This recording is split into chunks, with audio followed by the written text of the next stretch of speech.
If the White Sox win, say, 61 games, should that garner Will Venable Manager of the Year consideration? It's actually worth discussing next on Locked On White Sox.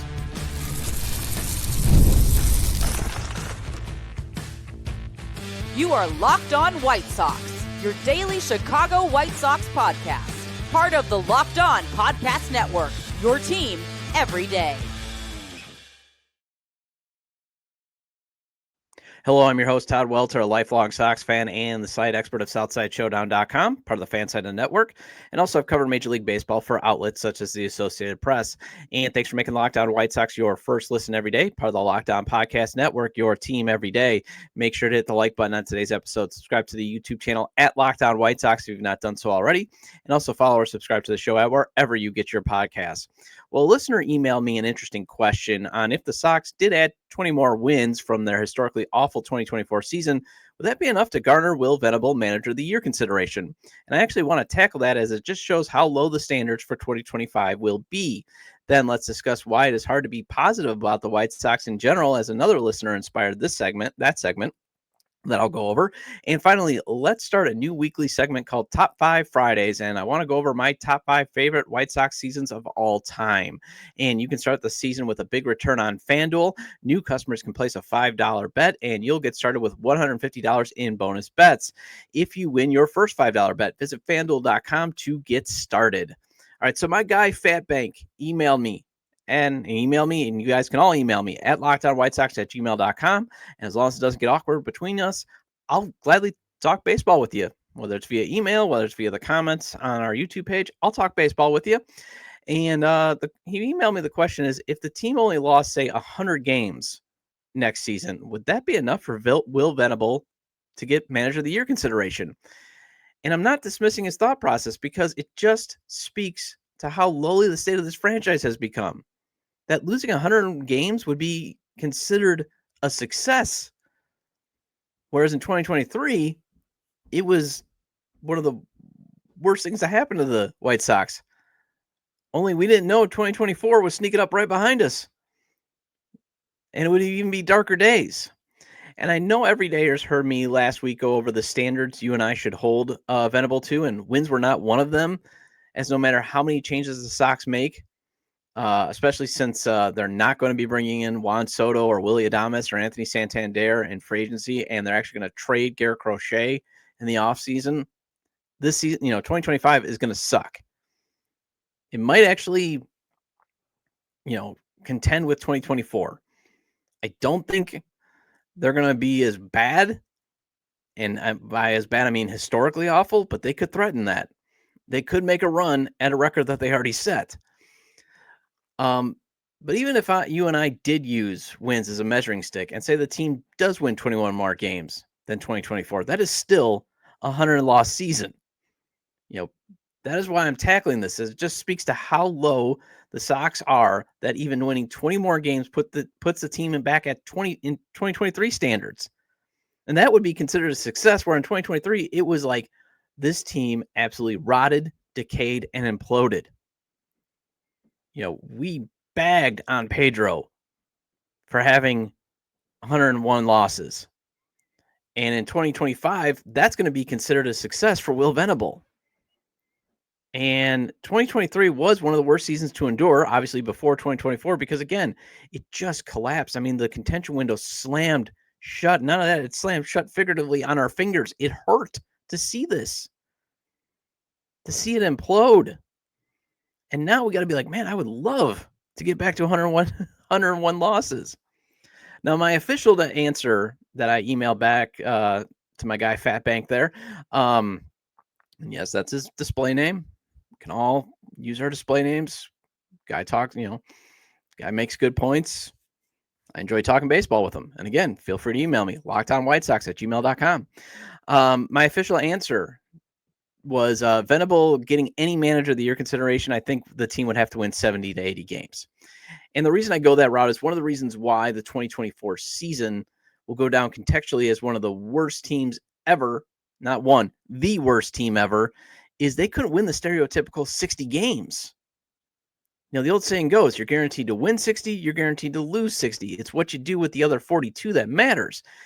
And you have to be a special type of great to obviously exceed, the win total, that expectations. And you also have to be a special kind of bad to not win 60 games. And the Sox were on the historically bad when it came to that kind of bad. And everydayers heard me. And you can go back as I shared comments from outside observers saying even bad teams are going to typically find a way to win enough games to not flirt with setting tragic records.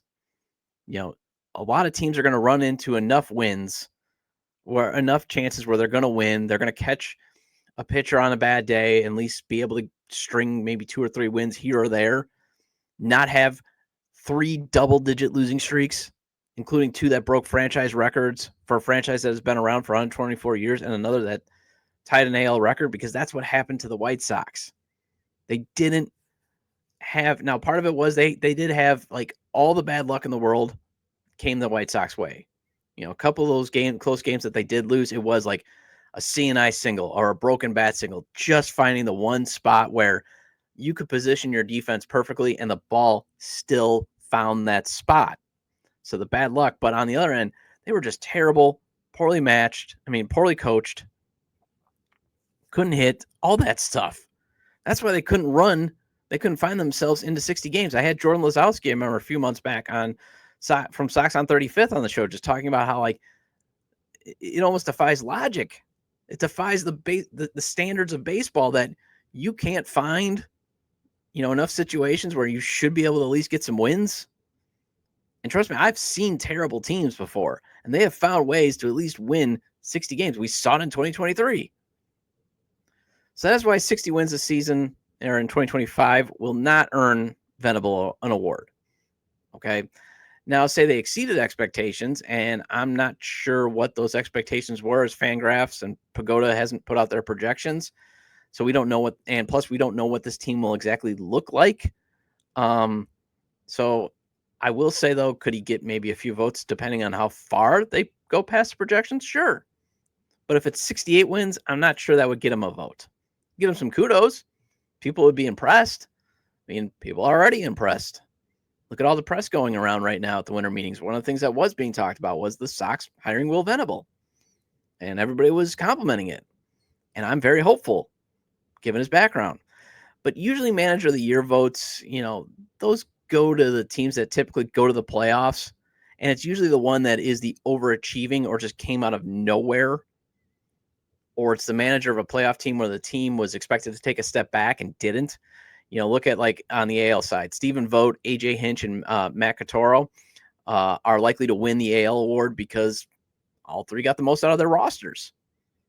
Sure, there was talent, although remember the Tigers almost basically gave up on the season and then just got red hot. But a lot of that was AJ Hinch pushing the right buttons because they had a lot of injuries. And no one was expecting the AL Central to be this good. Remember the White Sox, remember one of Jerry Reinsdorf's thought process was, well, we can turn things around quickly because we're in the AL Central. Not anymore. You can't do that because you got 4 good teams and then 1 historically awful team. And then on the NL side, you got Pat Murphy and Mike Schilt are going to probably win because the Brewers, mentioned the Brewers, were supposed to take a step back after trading Corbin Burns, and the Padres were supposed to do the same after trading Soto. And that, Brewers, won the NL Central, and the Padres made the playoffs.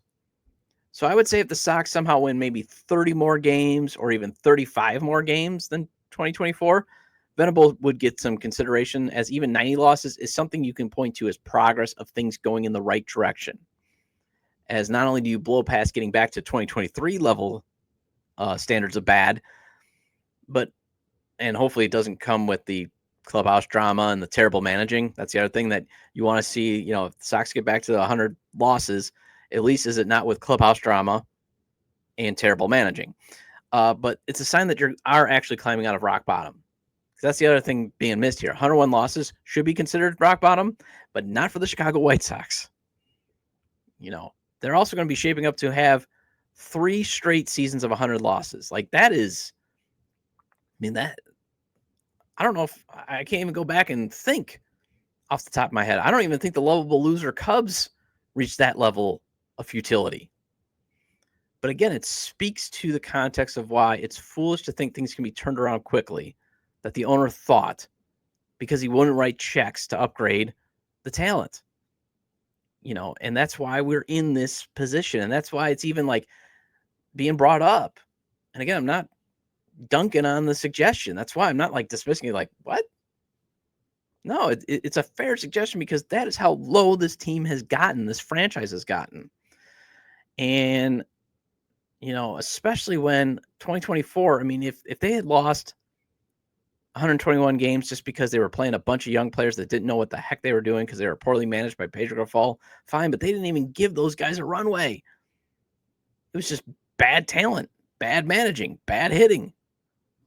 It was wasted time. Now, if Venable can guide the team to at least blow past 100 losses next season, it's not going to be a wasted season because, again, it will be the mark that not only is the team climbing out, not only is the team not at rock bottom anymore, but it's actually climbing up.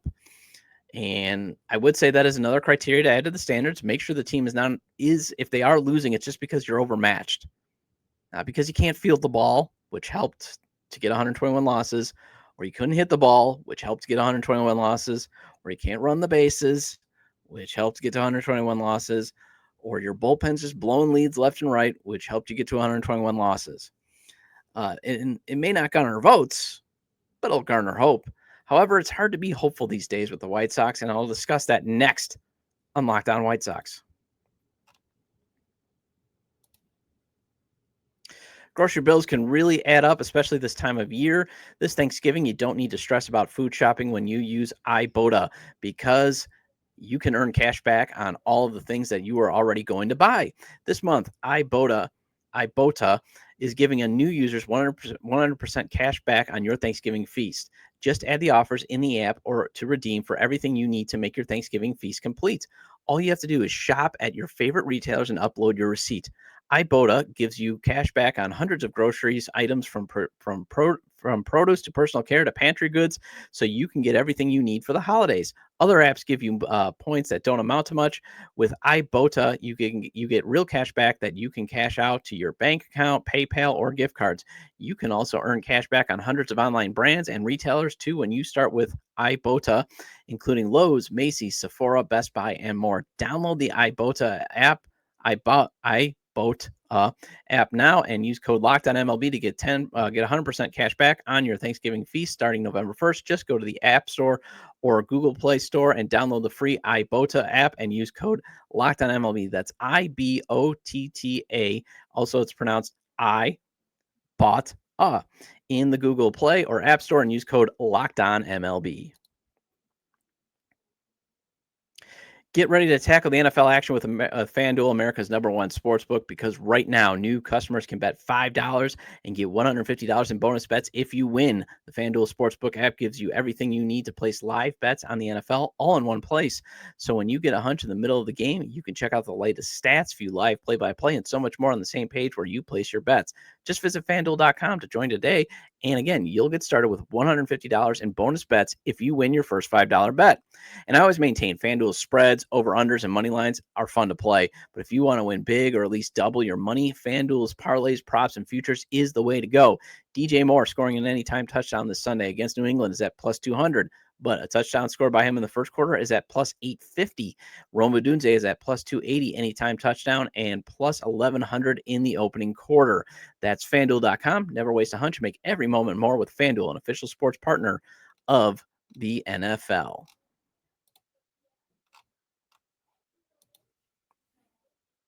All right, welcome back into Locked On White Sox. I'm your host, Todd Welter. Again, make sure to hit the like button on today's episode. Subscribe to the YouTube channel at Locked On White Sox if you've not done so already. Also, make sure to turn on the notifications as well. And if you can't catch the show on YouTube, Locked On White Sox is available on all major podcast platforms. So make sure to follow or subscribe on places such as Apple or Spotify. Either way, get your 30-minute fix of Chicago White Sox baseball venting with me. All right, so I honestly do not want to actually have a negative tone around the White Sox. And I feel like this show has been on it since, June. You know, the last time that I could point and say, man, things were going all right with the White Sox was that 11-8 portion of the season in May. And then that 39-game brutal stretch of schedule came. And it just feels like it's been nothing but negative and negative and negative and negative and negative and negative. That's what happens when you break a record set in 1962 by a franchise team. And honestly, I would love to talk about a great team. I am jealous of Locked On Dodgers and Locked On Orioles and Locked On, Brewers drink and Locked On, I'm just even Locked On Rays. I would give for that right now. Jealous of Locked On Yankees, especially the Yankees. And every day has heard me talk about this. The Yankees consider losing the World Series in 5 games a tragedy. Yes, it would be heartbreaking, but go on the Yankees Twitter community there for those that are still hanging around.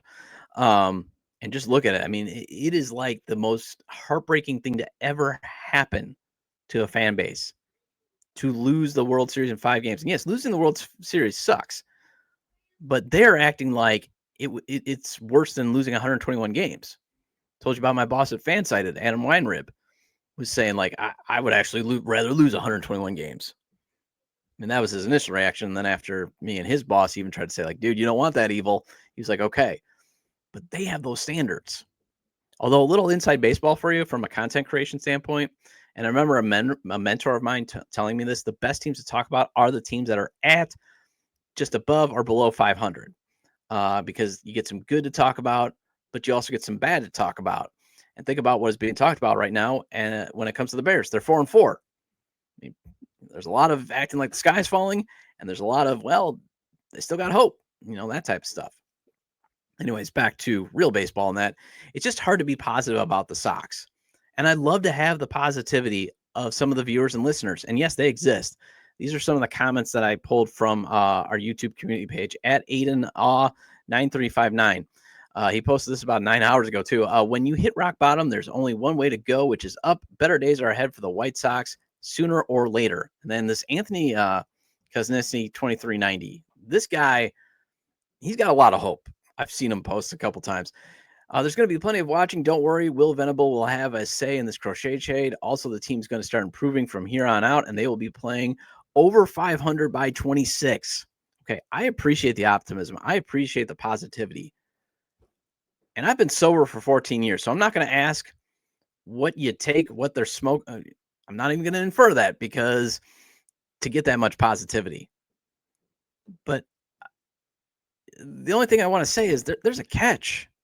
This team is still owned by Jerry Reinsdorf, and he keeps defying logic because I've seen these two guys post, and I'm not bagging on them. And I'm not bagging on anybody that goes on White Sox Twitter or social media and says, hey, things could get better because, yeah, logically, there's some things that you could say, like with the pitching, and all you got to do is make this move, and boom, it's done. But you don't get that with this owner. You can even have hope because I even gave you 10 position players a couple episodes back. Every day they're starting me to list them out to give runway this year in 2025. And even if 5 pan out to be a 2 F4 player, between 2 F4 to amazing F4 players, you got something to build around. So I get it. And the young pitching gives you hope that you can have a rotation that makes this team competitive, much like Hudson, Zito, and Mulder for the A's 2 decades ago. Remember, Moneyball, big, great book. I suggest you read it, but the one thing it always glosses over, Hudson, Mulder, and Zito. Those guys really helped make sure the A's were competitive during their Moneyball era of success.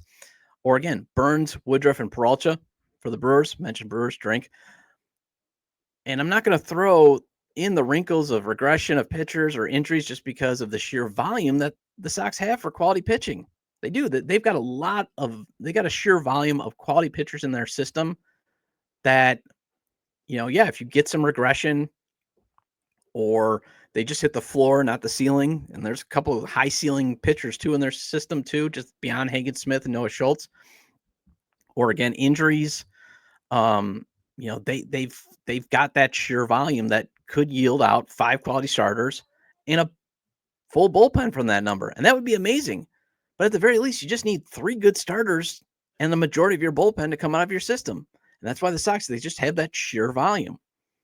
That's why, again, my draft strategy, and I hope they stick to it, draft lots of pitchers, draft up the middle then for your lineup.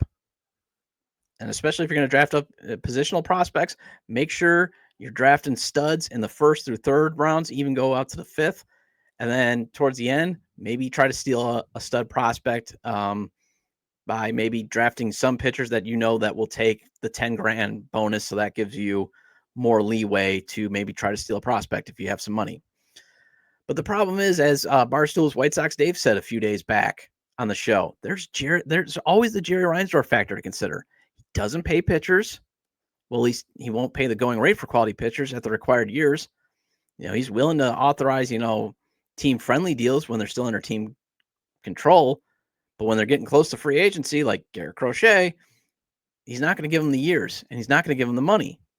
It's one factor why Garrett Crochet is likely to be traded this offseason, much like Dylan Cease was traded before this season. And yes, if this was the Rays, Guardians, and Brewers drink, you could look at Crochet only being under control for 2 more years and say, yeah, we got to cash out because this is when his value will be at his highest, and we got to get more assets. But you're operating in the league's 3rd biggest market. You can afford to pay pitching, even if they come out, even if there is the risk of injury, because you should have enough money from the market that you're in to keep drawing more money to cover potential bad contracts like the Yankees, the Mets, and the Dodgers do. But not Jerry, because it's our fault. It's your and I's fault that we don't come out to the ballpark to fund his pockets enough to pay premium salaries. It's our fault. Even though it should be he funds a team worthy of coming out to see, chicken or the egg thing. I would say the egg is give us a team worth coming out to watch. At least come out to watch more than a game because, yeah, guaranteed rate, I suggest even no matter how bad the Sox are, go to a game. Maybe get your tickets on the Game Time app, but the food's amazing. Ballpark's still fun. There's still going to be Major League Baseball players on the other team to watch, but we're talking about consistently going out, buying season tickets, buying more merch. But if you're going to be citing your gate to cover your player payroll, you're doing a terrible job of maximizing your revenue resources. Look at what the Cubs do. Well, they're also trying to win on the cheap too, so maybe maximize your revenue like the Cubs do and then reinvest it into the club. But Jerry's the boogeyman in all of this, and that's why it's hard to be positive about this team. All these changes are good, but this man has shown he views things very narrowly. This is a guy that is reported still thinks bringing back Tony La Russa was a good thing because the team still won the 2021 AL Central Division title. He completely ignores that season planted the seeds for the 2022 decline and then the 2023 implosion under Pedro Grifol. And my fear is all these positive changes will be wiped out because the Sox will lose 100 games probably in 2025 and say 90 games in 2026. And Jerry will view that as a failure and say things were better in 2025 or 2005. We got to go back to the way things were run then. Because again, that's one of the many on the Dead Sea Scroll size list of why it's hard to be positive about this team and why this team has declined so to the point that it's historically awful, because Jerry still thinks you can run teams like it was in 2005. And again, he's going to hide behind the declining attendance. He's going to hide behind the CHS and debacle and never authorize necessary spending to round out the hopefully competitive roster by 2027. Hopefully they are getting better by 2027, being competitive to start winning. There's always going to be that boogeyman that, okay, they'll get these pieces. They'll get a foundation, but he's never going to authorize the spending to go get that piece that puts you over the top. So I appreciate the positivity. I'm not calling out anyone for seeing the glass is half full. It's just hard to see if there's even water in the glass because this owner usually is throwing it in our face. All right, so let's start a new weekly segment called Top 5 Fridays, and I want to go over my 5 favorite seasons next on Locked On White Sox. With Robinhood Gold, you don't need a silver spoon to eat up the financial favors of the 1%. Robinhood Gold allows others to get the rights and perks usually reserved for the high society. Now the resourceful individual with Robinhood Gold can earn the very liberal rate of 4.5% APY on uninvested cash and be rewarded with a handsome 3% retirement boost on an IRA account. Robinhood Gold provides the privilege of a high net worth for any net worth. These generous benefits are now available for only $5 a month. The new gold standard is here with Robinhood Gold. Sign up at robinhood.com/gold. Terms apply. For product-specific disclosures, visit robinhood.com/gold. Investing involves risk. Rate may change. Gold membership is offered by Robinhood Gold, LLC.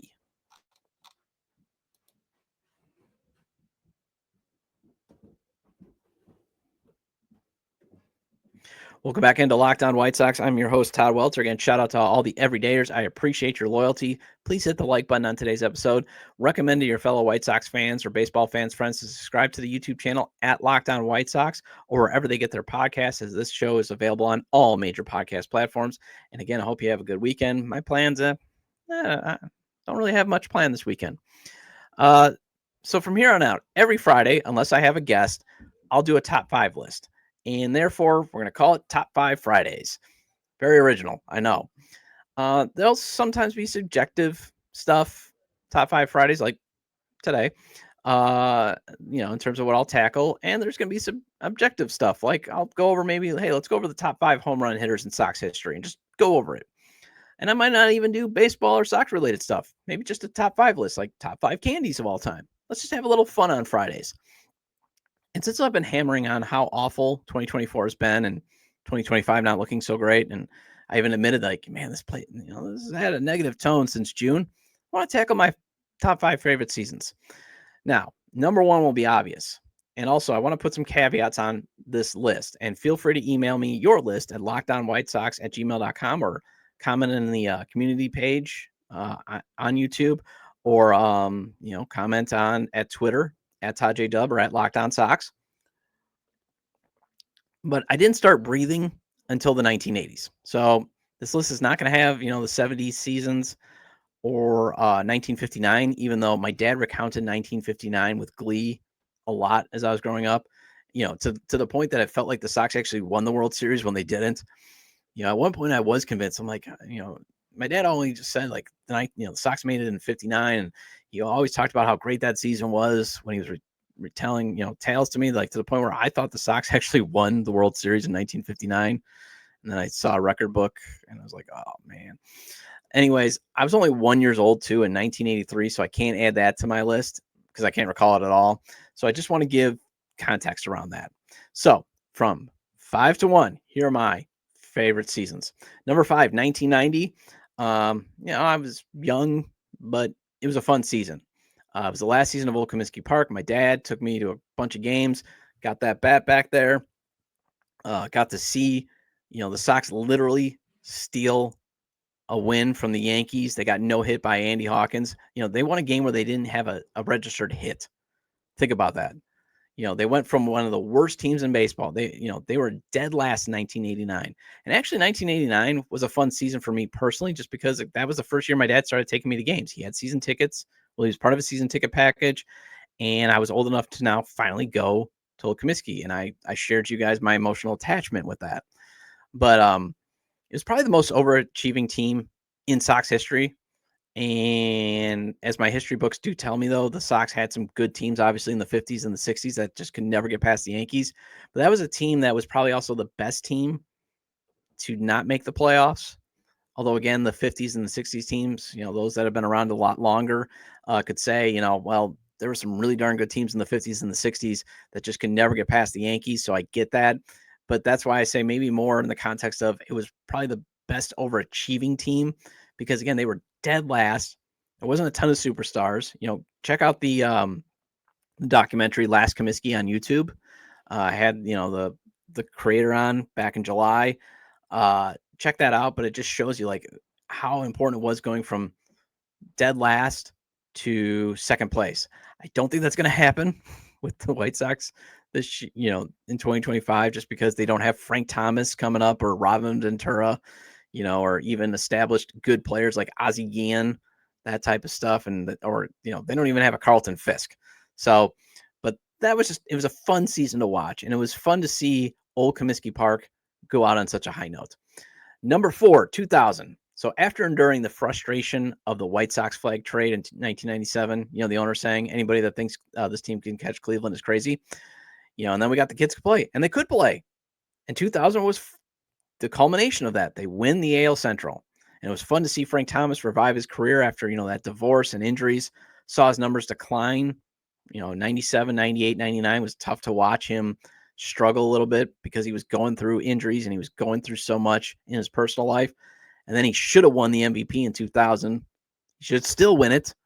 He should get it back as Jeremy Giambi. We all know what was going on there.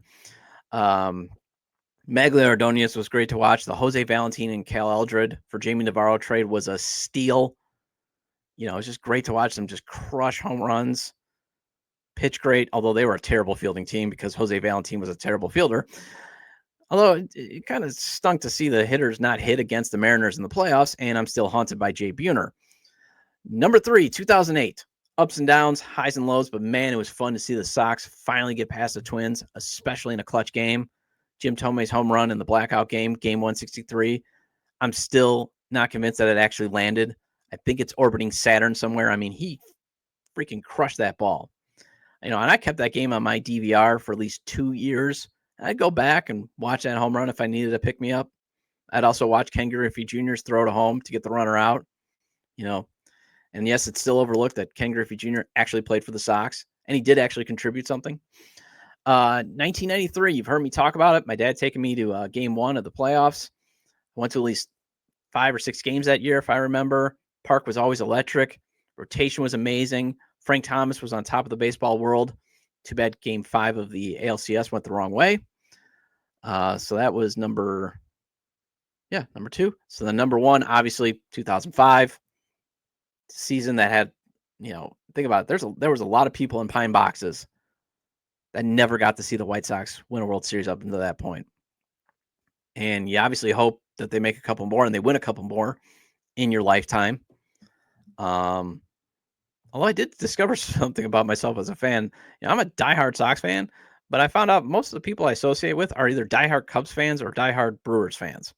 So it's hard to celebrate. It was hard to celebrate like I thought I would have because, first of all, where I lived, I was living in Milwaukee at the time, working at WTMJ, having to work other hourly jobs to support, you know, be able to pay the rent. So after game 4, I really couldn't party as hard as I thought I was because I had to work the next day because, again, I was working hourly jobs.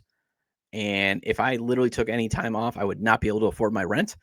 So I didn't get to celebrate as hard as I thought. Don't get me wrong, I celebrated. You know, I found some Sox fans at Murphy's at Marquette University, but it wasn't to the degree I thought I would be. I thought I'd be like waking up at a fishing boat on its way to Nova Scotia or something. But it was great. I would have driven down, obviously, to celebrate in the parking lot at U.S. Cellular Field at the time when it was called that. But like I said, I was hourly, barely able to afford rent. But otherwise, it was still a joy. And you may wonder, Todd, why did you not put 2020 or 2021 on the list? Well, the pandemic shortened season, it was just too brief. And obviously, I did think better days were ahead. And as everydayers have heard me, though, winning the division was great. And that the Kane guy in the game 3 was amazing. But they got taken to the woodshed the rest of the playoffs. And also, you had to endure the seeds of badness Tony and Jerry were planning that eventually led to this debacle. Well, that wraps up this edition of Locked On White Sox. Thank you for making Locked On White Sox your first listen today. For your second listen, find Locked On MLB. Baseball guru Sully brings you a daily blend of humor and baseball, keeping you updated on every rumor and story throughout the offseason. Find Locked On MLB on YouTube or wherever you listen to your podcast. I'll be back Monday to discuss who the White Sox should target to fill their backup catcher position in free agency and the focus on hitters possibly limiting Garrett Crochet's trade market. Feel free to leave comments about today's topics regarding Will Venable possibly winning Manager of the Year if the team wins, say, 60 games, why it's hard to be positive with the White Sox, and Top 5 Fridays. You can leave them at the episode page on YouTube, X, formerly Twitter, at Todd J. Dubber at Locked On Sox, or email me at lockedonwhitesox@gmail.com. Have a great day. Have a good weekend. See you Monday.